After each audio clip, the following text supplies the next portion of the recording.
If you wanna be free, stand up for what you truly love.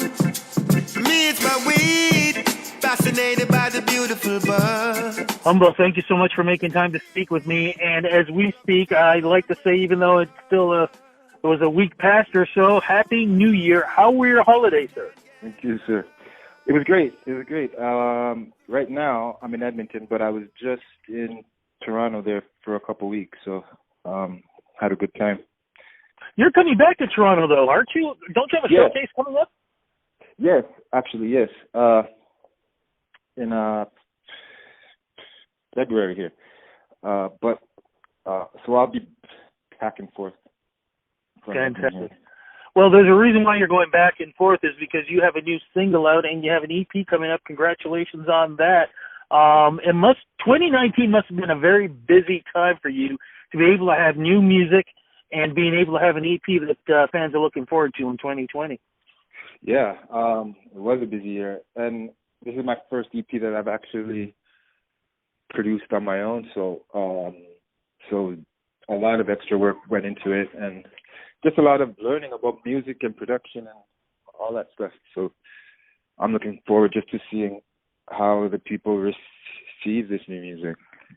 Well, we're looking forward to hearing what you've done. But I want to get quickly just a little bit about your background and how this whole game started for you, the love of music. Where did it all begin for you? Yeah. Well, really started, I'd probably say like early 2000s, really. 2005 or 6 is when I really started to look at doing music seriously. So my first album came out in 2007. That was entitled Hard to See, and that got me a Juno nomination. So I was really pleased about that. So 2009, my next album came out, and I won a Juno with that one. So it's been a good run. Like, I took off a bit of time in between my last album and this one, but I really wanted to come back with just a knowledge of the music, owning the music more myself, and just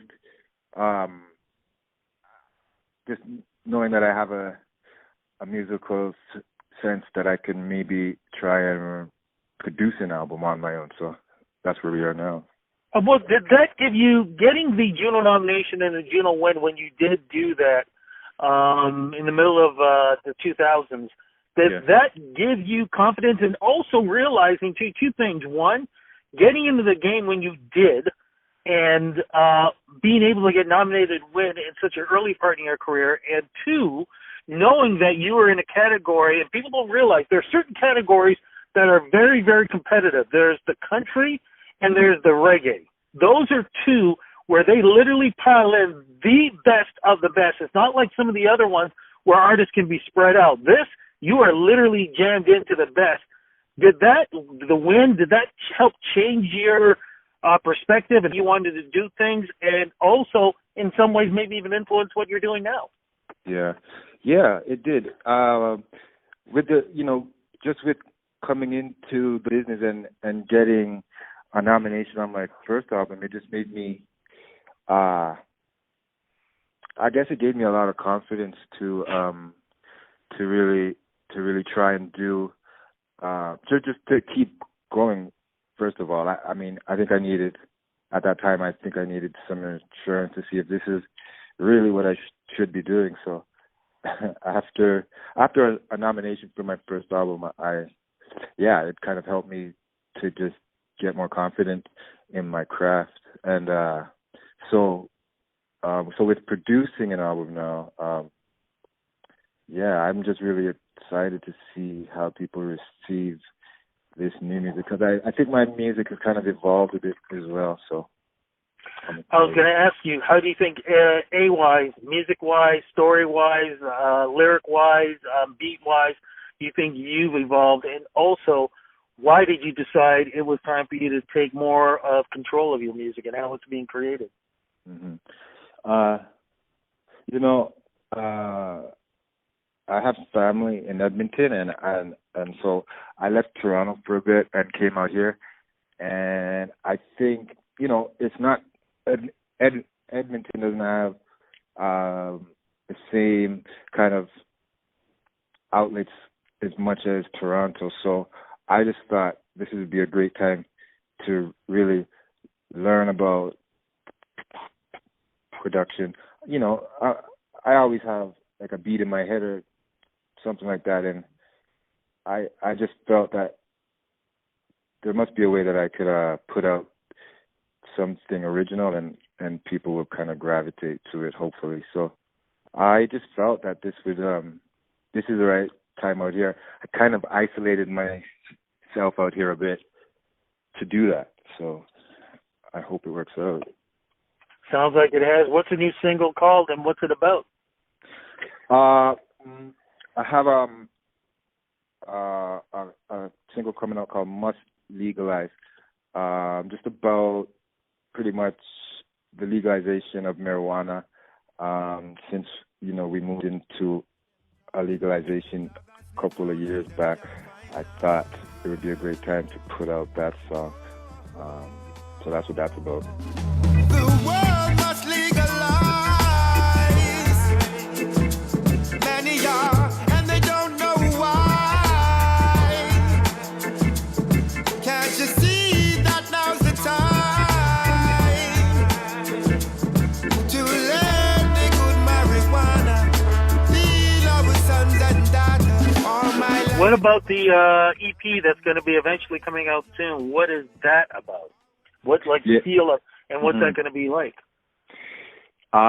Because I play guitar a lot, I write pretty much all my songs using a guitar. So a lot of it is acoustic guitar based, but pretty much there's a couple love songs on the EP too. If people know me, they know me I like to write those kind of songs as well. It's going to be a 7-track album.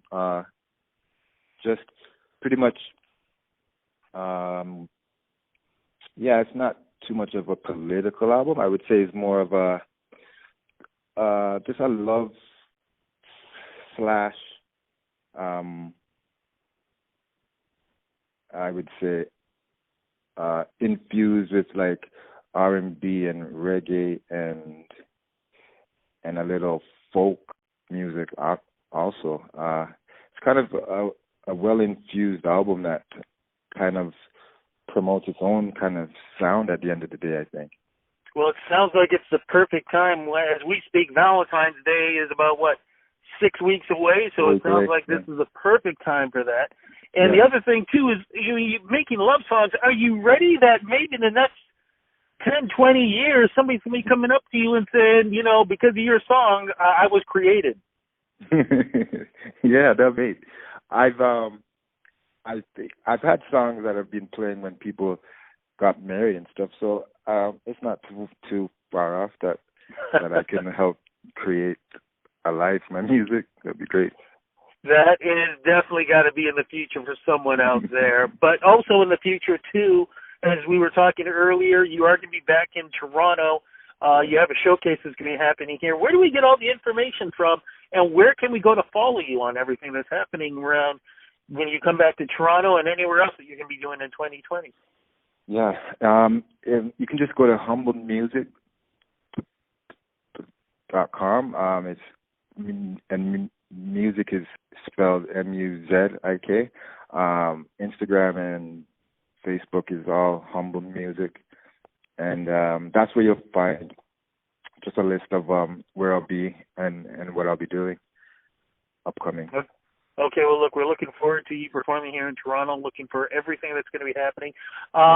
We kind of did mention kind of roughly, when do you think, one, is that single out, but I think you kind of mentioned it's coming out soon. When is it going to be out? Well, the Must Legalize single is out now on all. It's out now? Yeah, it's out now on all platforms. Okay, and the EP, when do you think we're going to get a chance to get a hold of this? January 30th is when we're gonna look to put out the EP. Okay, so we got something we'll definitely look forward to for the end of the month and for Valentine's Day. My friend, thank you so much for speaking with me. Just curious, as a Juno Award winner, will we be seeing you in Saskatoon for the Juno Awards this year? Any chance? I think yes. I will be in the area for sure. It's not too far from here, so I think we'll just pop over there for sure, and I'll be out there. Okay, well, look for me because I will be out there, too, doing interviews, so hopefully we can sit down and do a one-on-one. My friend, thank you so much for this interview, and you have a great time for 2020, and looking forward to everything that you're going to be doing this year. Thank you, sir. Take care. Talk to you soon. Bye-bye. All right. Thank you.